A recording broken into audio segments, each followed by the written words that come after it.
नारद जी ने कहा, हे राजन, कार्तिक मास में व्रत करने वालों के नियमों को मैं संक्षेप में बतलाता हूँ, उसे आप सुनिए।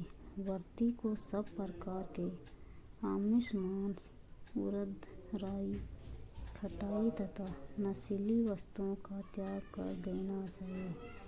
व्रती को दूसरे का अन्न ग्रहण नहीं करना चाहिए, किसी से द्वेष नहीं करना चाहिए और तीर्थ के अतिरिक्त अन्य कोई यात्रा नहीं करनी चाहिए।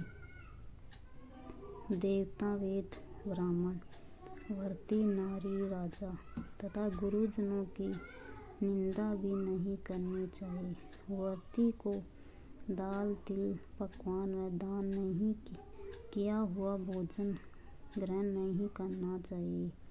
किसी की चुगली या निंदा भी नहीं करनी चाहिए।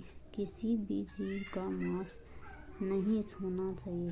पान, कथा, चूना, नींबू, मसूर, बासी तथा झूठे अन्न का भी प्रयोग नहीं करना चाहिए।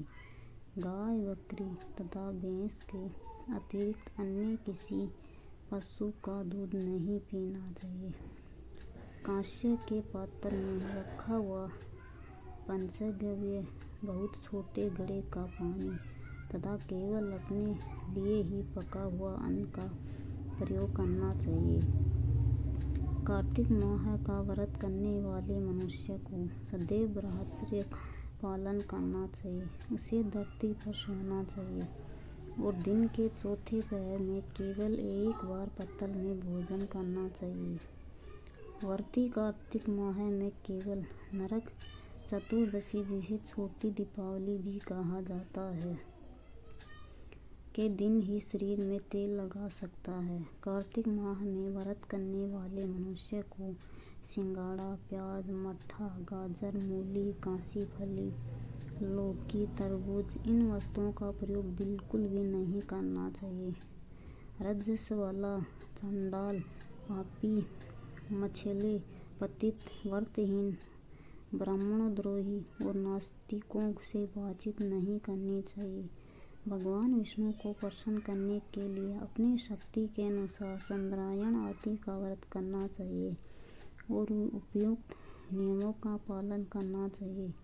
व्रती को प्रतिपदा में कुम्हाड़ा, द्वितीया को कटहल, तृतीया को तरुणी स्त्री, चतुर्थी को मूली, पंचमी को बेल, षष्ठी को तरबूज, सप्तमी को आंवला, अष्टमी को नारियल, नवमी को मूली, दशमी को लौकी, एकादशी को परवल, द्वादशी को बेर, त्रयोदशी को मट्ठा, चतुर्दशी को गाजर तथा पूर्णिमा को शौक का प्रयोग नहीं करना चाहिए। रविवार को आंवला का प्रयोग नहीं करना चाहिए। कार्तिक माह में व्रत करने वाला मनुष्य यदि इन शाकों में से किसी शाक का सेवन करना चाहे तो पहले ब्राह्मण को देख ग्रहण करे। यही विधान माह के व्रत के लिए भी है।